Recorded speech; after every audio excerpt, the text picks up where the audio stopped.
How come you kissed him and you didn't kiss me? I mean, I don't have any reason for that, I'm sorry. He's just a very attractive man. For decades, Diane Lane's name has been linked to some of the biggest scandals in Hollywood. Affairs with leading men, secret hookups, and on-set drama that sent shockwaves through the industry. Now, she's breaking her silence, and the truth is jaw-dropping. Early life. On a chilly January morning in 1965, Diane Lane was born in the New York City. Her mother, Colleen Price, was a glamorous nightclub singer and a Playboy centerfold. She had a whirlwind romance with Burton Eugene Lane, a drama coach who also drove a cab. But their love story was brief. Just 2 weeks after Diane's birth, her parents split up. Colleen, looking for a fresh start, took baby Diane to Mexico and filed for divorce. For the next 6 years, Diane's life revolved around her mother's vibrant but unpredictable world. Then everything changed. Diane's father won custody, and they began a new life together. It was a tough, nomadic existence, drifting through New York streets, moving from one rundown hotel to another. Diane, still a young girl, often tagged along on her dad's taxi routes, getting a glimpse of the city's colorful yet gritty side. By age 15, Diane craved freedom. Defying her father, she hopped on a plane to Los Angeles with her friend, actor Christopher Atkins, for a week of adventure. Reflecting on that impulsive escape, Diane later said, "It was the kind of behavior that happens when you're given too much independence too soon." When she returned to New York, Diane moved in with a friend's family, renting a room to pay her way. She enrolled in high school in 1981 after finishing her studies through correspondence courses. But life had another twist. Determined to bring her daughter back, Diane's mother took drastic action. She kidnapped Diane and took her to Georgia. Diane and her father fought back in court, and after 6 long weeks, they were reunited. The ordeal left a scar. For 3 years, Diane had no contact with her mother. But time has a way of healing wounds. Eventually, Diane and her mother found their way back to each other, slowly rebuilding their relationship after years apart. Career beginnings and breakthrough. Diane Lane's rise to stardom was fueled by passion, family, and a strong will to succeed.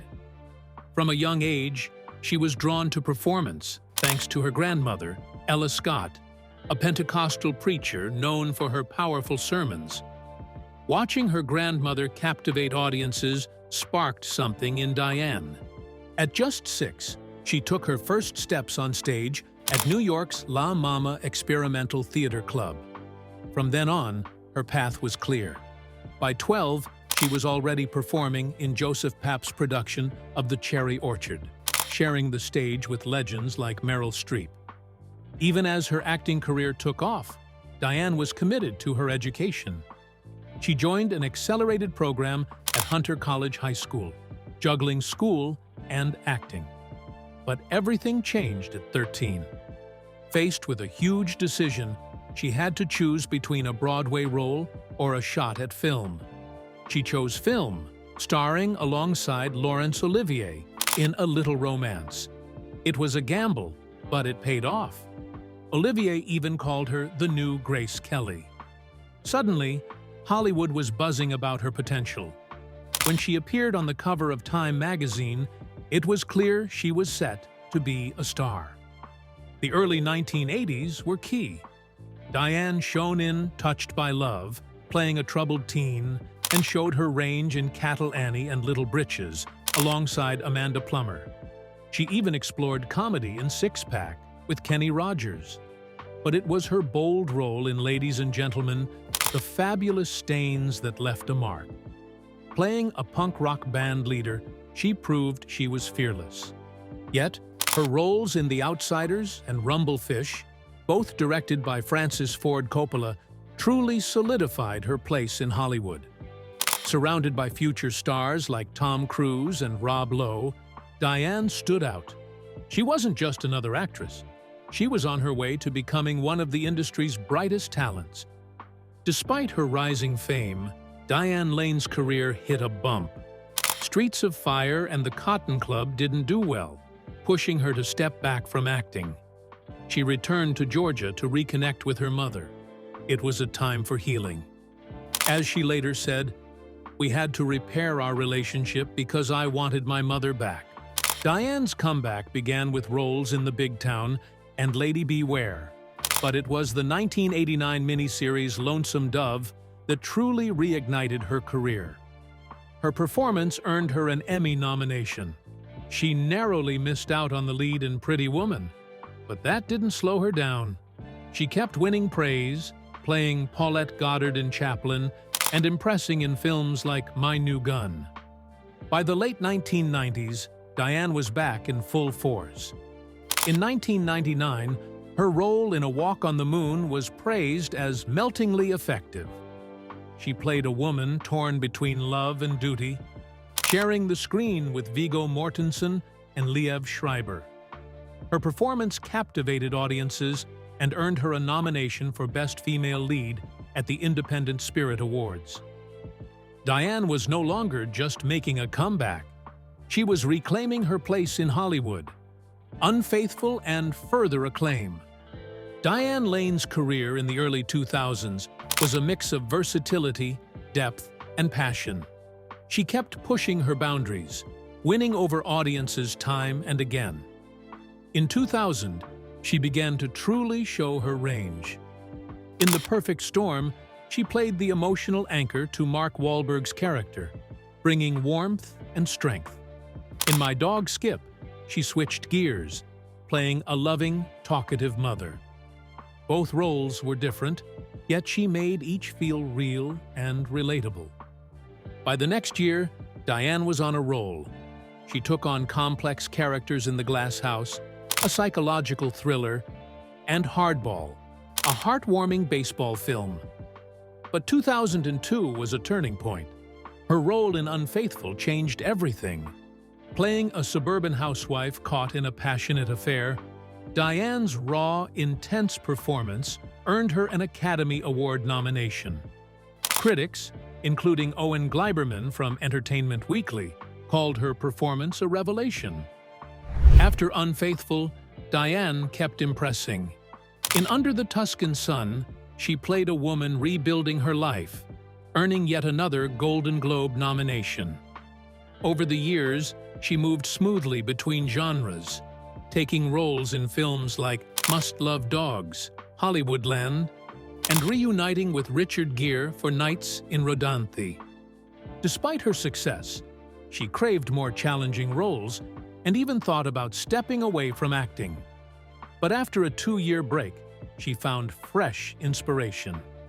In Secretariat, she portrayed the determined Penny Chenery, showing her strength and resilience. Then, in 2011, she wowed audiences again with her role in HBO's Cinema Verite. Diane's journey was not just about acting. In 2012, she lent her voice to the PBS documentary Half the Sky, using her platform to advocate for women's rights around the world. She wasn't just a star on screen. She was a voice for change. Later, career and return to theater. After Cinema Verite, Diane Lane ventured into a new world, the DC Comics universe. She joined Zack Snyder's Man of Steel, playing Martha Kent, Superman's warm-hearted mother.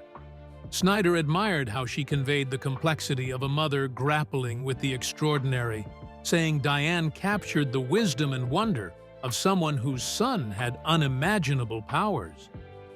Audiences felt it too. Her portrayal made Martha Kent a beloved figure in the DC cinematic universe. Diane reprised the role in Batman vs. Superman, Dawn of Justice and Justice League, further cementing her place in the franchise. With the success of Man of Steel, Diane was ready for another bold project. She was set to play Hillary Clinton in an NBC miniseries titled Hillary. But the show sparked controversy and was canceled before it even aired. Still, Diane didn't dwell on it. She moved on, starring in the thriller Every Secret Thing in 2015, and lent her voice to Pixar's hit Inside Out. Later that year, she joined Bryan Cranston and Helen Mirren in Trumbo, earning a Screen Actors Guild nomination for Best Ensemble Cast. In 2017, Diane showcased her versatility. She returned as Martha Kent in Justice League, but also starred in Paris Can Wait and Mark Felt, The Man Who Brought Down the White House. Her talent shone on TV too, with memorable roles in The Romanoffs and House of Cards on Netflix. The momentum continued. In 2020, she captivated audiences alongside Kevin Costner in Let Him Go, a hit during the pandemic. 3 years later, she reunited with Meryl Streep in Extrapolations.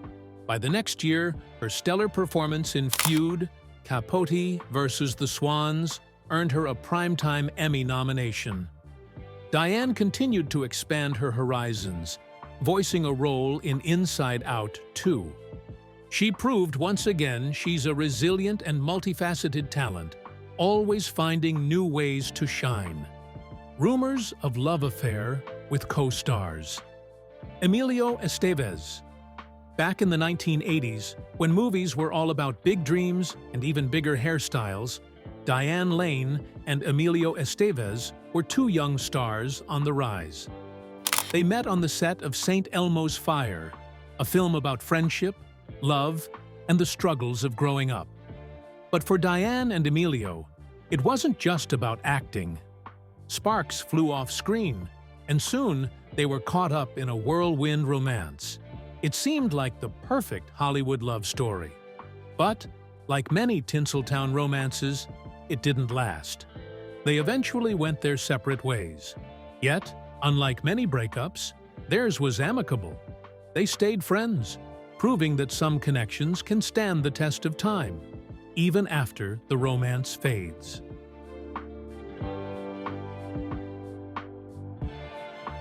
Richard Gere.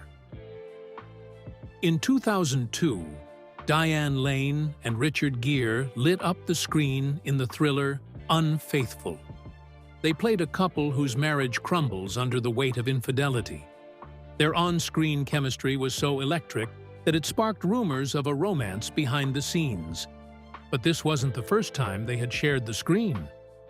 Nearly 2 decades earlier, in 1984, they starred together in The Cotton Club, a film set in the Jazz Age. That's where their bond began, a connection that would resurface years later in Unfaithful. By the time they reunited for Unfaithful, their professional relationship had deepened. It was built on respect and mutual admiration. Lane played the restless wife, entangled in a passionate affair, while Gere was the blindsided husband, grappling with betrayal. Their raw, complex performances left audiences spellbound. They moved through their scenes with grace, capturing the intense emotions of love, loss, and guilt. Despite their charged dynamic on screen, Diane was always clear. Their relationship was strictly professional. It was their synergy, developed over years of working together, that made it all look so natural. In Unfaithful, the tension crackled, but off-screen, it was simply two friends, dedicated to their craft. The magic they created was all part of the story, not the reality. And that's what made it so compelling to watch.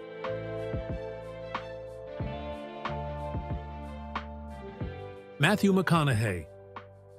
In 2019, Matthew McConaughey and Diane Lane teamed up for the thriller Serenity.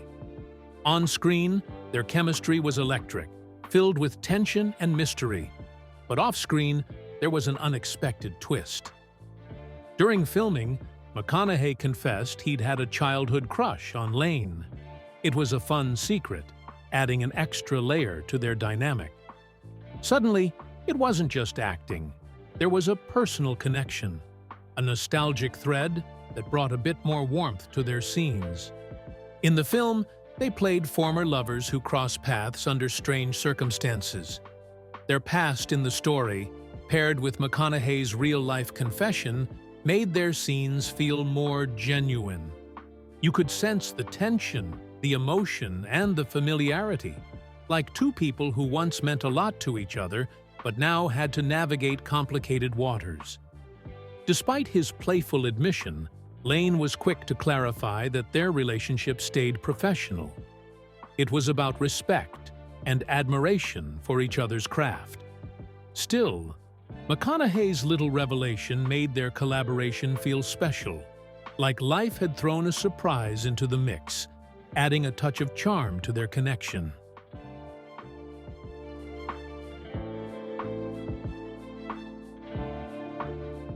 Robert Duval. In 1989, Diane Lane and Robert Duval starred together in the hit TV miniseries Lonesome Dove, based on the beloved novel. Lane played Lorena Wood, a tough, determined woman, while Duval took on the role of Augustus Gus McCrae, a charming ex-Texas Ranger. Their on-screen chemistry was undeniable, sparking rumors of a romance off-screen. But Lane was quick to shut them down, always saying the connection was built on mutual respect and professionalism. Their powerful performances brought Lonesome Dove to life. It felt more than just a story. It felt like a real journey through the Old West. Lane and Duval made their characters come alive, drawing viewers into a world that felt authentic and raw. The rumors of romance were just that, rumors. What truly bonded them was their shared commitment to the project. They were both determined to make the best film possible. That partnership, that dedication, helped turn Lonesome Dove into an unforgettable classic.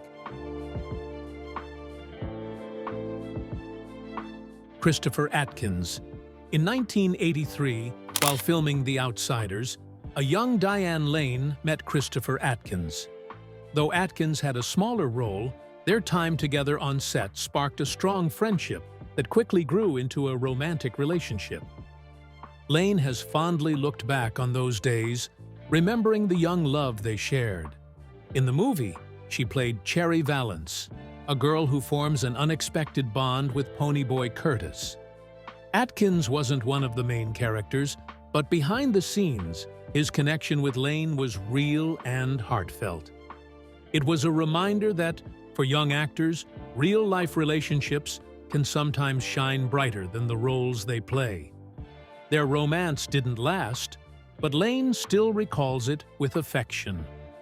To her, it was a sweet, simple chapter at the start of her Hollywood journey, a memory she treasures from her early career.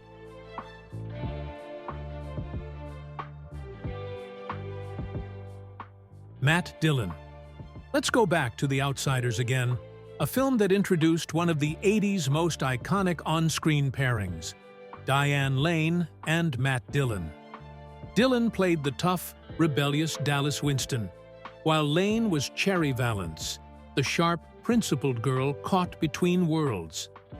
Their chemistry was electric, adding an extra layer to the film's story of class conflict and troubled youth. But their connection didn't end when the cameras stopped rolling. Behind the scenes, their professional bond blossomed into a brief romance. For Lane, just starting her career, this relationship brought new challenges. The swirl of rumors and public attention was overwhelming, especially at such a young age. Yet she's been open about it, sharing how, despite the pressures, they ended things on good terms. Their off-screen connection was more than just a Hollywood fling. It was a part of Lane's life during a pivotal time. It added a layer of realness to her experience in The Outsiders and in her journey through fame and young adulthood. This brief chapter with Dillon is a lesser-known but fascinating piece of both The Outsiders' legacy and Lane's own story. Danny Cannon. Let's clear up a lesser-known rumor from Diane Lane's time on the set of Judge Dredd. In the 1995 sci-fi action film, she played the tough and determined Judge Hershey, matching Sylvester Stallone's iconic Judge Dredd in every scene. On screen, their chemistry was intense, with their characters bouncing off each other in moments of tension and grit. But behind the scenes, the story was different. It wasn't Stallone who caught Lane's attention. It was the film's director, Danny Cannon. Lane and Cannon shared a brief romance during the production, a connection that stayed mostly under the radar. Although their relationship was short-lived, they stayed on good terms, even making appearances together at a few public events. This small but intriguing chapter adds a layer to Lane's journey, showing how her personal and professional worlds sometimes intertwined in unexpected ways. It's a reminder that the stories behind the camera can be just as fascinating as those we see on screen, shaping her career and life in the mid-90s.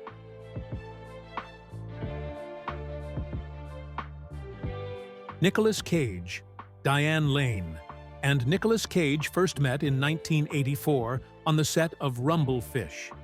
Cage, still early in his career, had the advantage of working with his uncle, the legendary director Francis Ford Coppola. Lane was on the rise herself, and during filming, she and Cage formed a friendship that would quietly grow stronger over the years.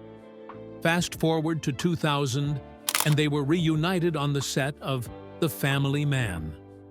This time, their connection deepened, evolving into a brief romance. Despite their off-screen relationship, both remained professional, ensuring it never affected their dynamic on set. Lane has been open about their relationship, noting that it never got in the way of their work or their long-standing friendship. Now, at 59, Diane Lane looks back on her journey with candor and grace. She has never shied away from the rumors that have followed her over the years. With 2 marriages and a daughter, her life has been as captivating off-screen as it has been in front of the camera. But through all the whispers and speculation, one thing has remained constant: her career. It's a testament to her enduring talent and appeal. Whether new rumors will surface about her love life in the future is anyone's guess. But one thing is certain: Diane Lane's grace, beauty, and brilliance will keep captivating us, just as they always have.